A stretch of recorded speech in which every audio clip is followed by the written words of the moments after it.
So is buying sports cards at Walmart or Target actually profitable? You almost need a bot to actually buy these things now, which is actually kind of sad. The last sale I saw on this one, the making of this video, was for $175, okay? How many of us have made 10 trips to Walmart or Target looking for a product and never found any, right? A lot of people out there, I'm assuming, all right? Downside is you're gonna have to be patient, okay? You're gonna be staring at that box, just wanting to rip it open.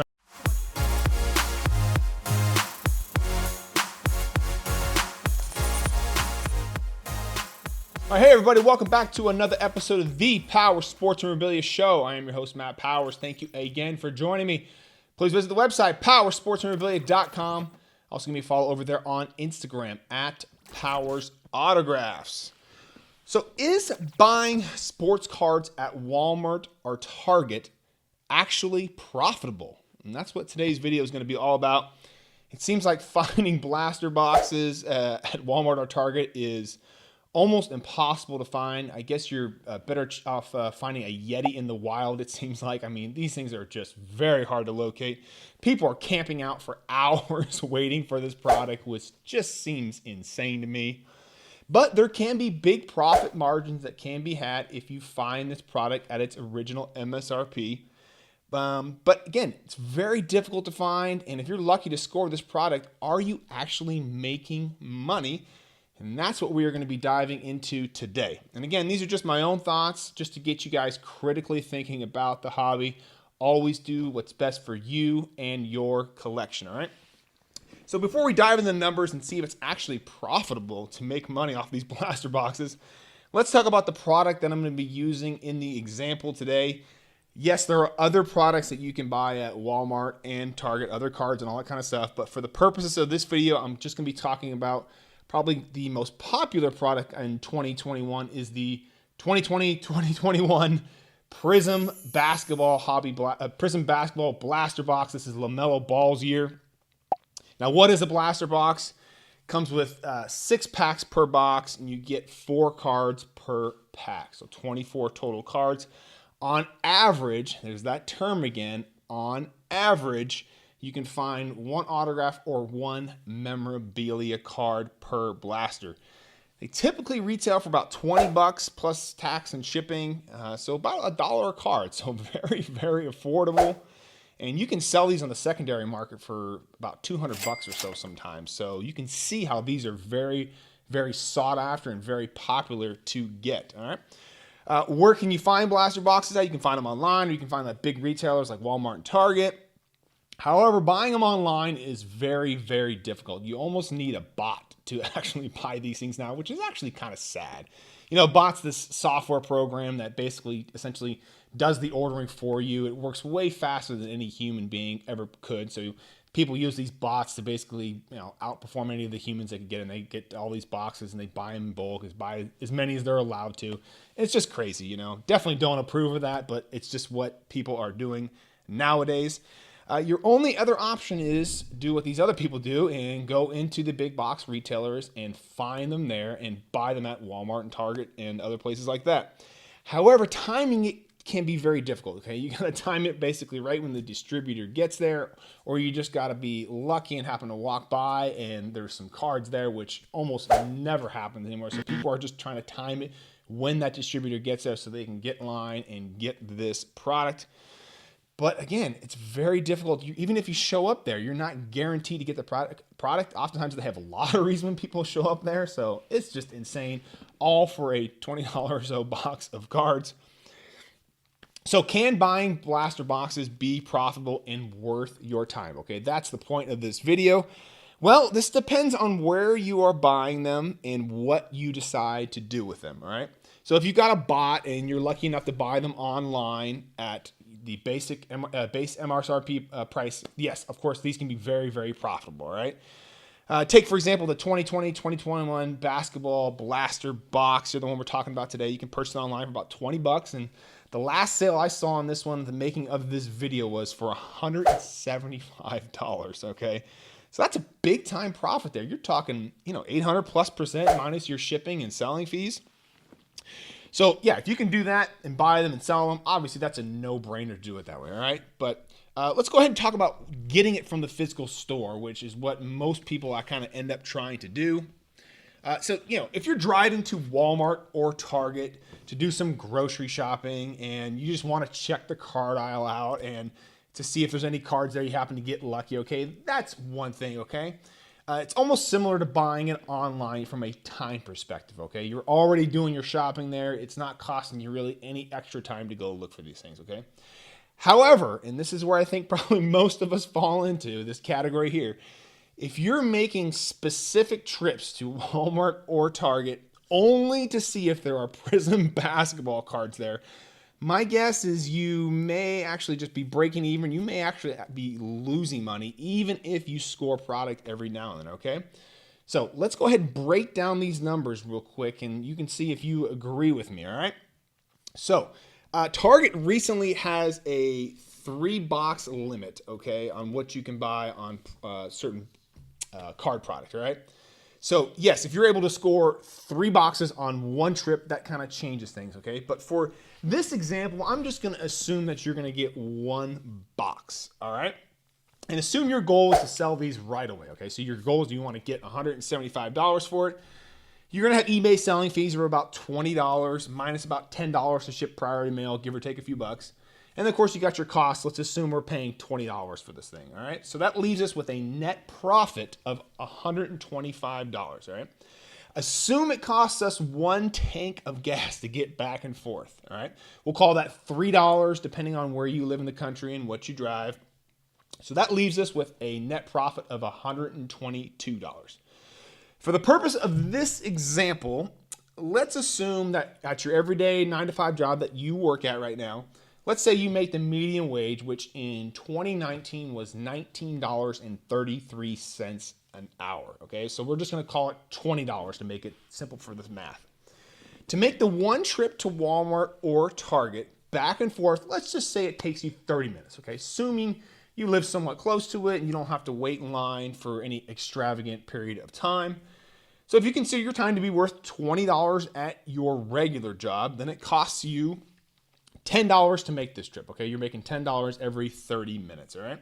So that brings down our net profit on this transaction down to $112, okay, for valuing our time at that equation. However, I would argue that your time outside of work is probably more valuable than your time inside work. Reason being is outside of work, you could be working on your side hustle. You could be working on some freelance work. You could be working on other stuff to further your career. I assume probably most of us don't want to be making $20 an hour for the rest of our lives. So my argument would be that our time outside of work is probably, if not just as valuable, if not more valuable than our time in work. And of course, you can spend time with your family and all that kind of stuff. I know that's kind of a sad, sappy thing to say, but listen, time is our most valuable resource here. As I've gotten older, I've definitely taken it way more seriously. We only get so many hours in a day, all right? So each trip to Walmart and Target costs us $13, okay? $10 for our time plus $3 for our gas, okay? Again, assuming we're not waiting in line for product, it may actually end up being longer depending on how close your Walmart or Target is to where you live. Okay, I've seen people wait in line for up to 2 hours or 3 hours waiting for this product. Again, that's no guarantee that you actually get it there. So if you're valuing your time at $20 an hour and you're waiting 2 to 3 hours for this product, you can see how it can start getting really expensive very, very quickly. And of course, every time we go to Walmart and Target, we're not getting product every single time, all right? So if we know our net profit, not including our time and our gas, is $125, and it costs us $13 to make one trip, okay, that's our time and our gas, we can make 9 total trips to break even, okay? So 125 divided by 13, that equals 9.6, okay? So, we can't make half a trip, all right? So that gives us 9 total trips, all right? If we make 10 trips, now we've lost money, all right? You see how that works there? So how many of us have made 10 trips to Walmart or Target looking for a product and never found any, right? A lot of people out there, I'm assuming, all right? So at that particular time, if Prizm was what you were after, you've probably obviously lost money at that point. Now, yes, there are other products that you can potentially find at Walmart and Target that can be, sellable and profitable on the secondary market. But assuming, like I said, our cost is $13 every time we make a trip, Although some of the lower tier stuff there, like some of that top stuff, there's not a ton of profit margin on some of those. So it's just something to, consider is with that 3-box limit too and your time, is it actually worth it for you to go buy those other products that are not Prizm? That's something that you're going to have to do the calculations on and see if it makes sense for you. All right, so what should you do if you want to buy this product? I'm going to give you some options here, all right? So given these numbers and the odd chances that we actually find this product in the stores, what should your game plan be if you want to resell this product, right? Well, first option, right? Easiest one, we want to buy it online if possible, all right? At the original MSRP, that's a no-brainer. That's going to give us the most amount of options, all right? Second option is we can buy it obviously at retail, Walmart, Target, etc. However, given the bad odds of getting this product, if we're even lucky to even find something at this, but I mean, just crazy how crazy this stuff is now. I would suggest only going to Walmart or Target to buy with the game plan that you are going to be holding them, okay? Just given that we're not going to be getting on the first try, it may take us 10 tries to do this, all right? So plan is to probably hold this box, not open it for at least a year or two until you can make some money on it that makes sense for you to sell it, okay? For example, let's say you made 10 trips to go get this product, which is not out of the realm of possibilities, all right? And you found one box, all right? So $13 a trip, you're at $130, okay? Plus the $20 in product, and now you're at $150 total cost to you, all right? Add your $10 to ship it, and you're at $160. So you should probably be looking to sell this for $300 to $350 to make it worthwhile for you, because you're going to have selling fees off of that if you choose to sell on eBay, all right? Okay, here's some recent sales on some other years of blaster boxes, all right? So 2019, this is Zion's year. Last one I saw sold for $600. That's a pretty darn good return right there. 2018, this is Luka's year. Okay, these are really good draft classes, these last two I've been mentioning here. $710, all right? That's also Trae Young's year. 2017, Jason Tatum's year, which is probably a little more accurate as far as comparison to this year's class. That one just sold for $350, all right?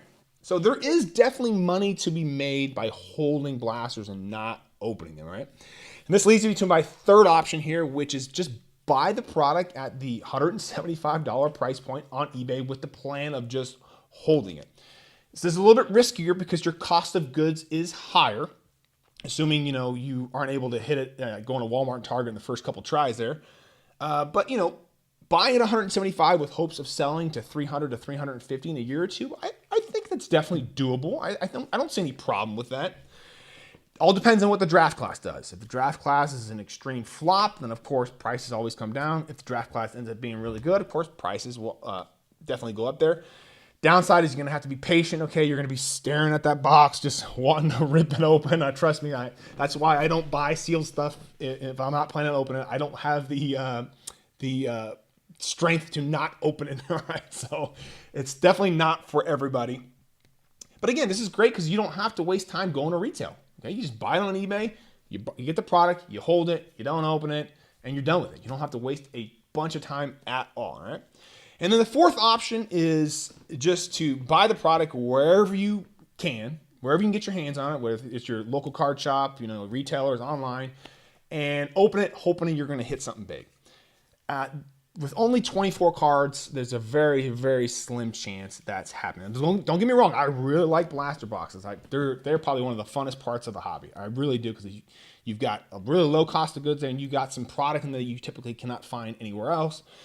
But with only 24 cards, it's just the odds are just not in your favor right now. Again, I would suggest just holding on to them long term, not opening up the box. All right, so conclusion, again, it just really all comes down to what you value your time at. And again, as I've gotten older, I value my time way much more than when I was in my 18 years and 19 years and 20-year-old. I mean, geez, man, I just wasted so much time there.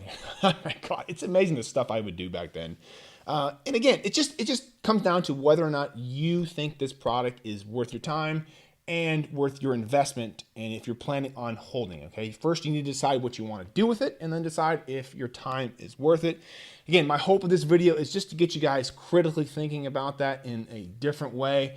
I really hope this helps you in deciding, whether or not you want to kind of pursue the retail product there or just buy it online. Again, Do what's always best for you, okay? Don't just listen to always some dumb YouTube guy like me. I'm just trying to present some options to you and get you guys thinking in a different way, all right? So again, I hope you guys like this video. Again, comment below. Let me know what you guys think about these blaster boxes. Have you made any money on them? Are you holding them? Are you ripping them? Again, visit the website, powersportsmemorabilia.com. Also, give me a follow over there on Instagram, @Powers Autographs. I will see you on the next episode.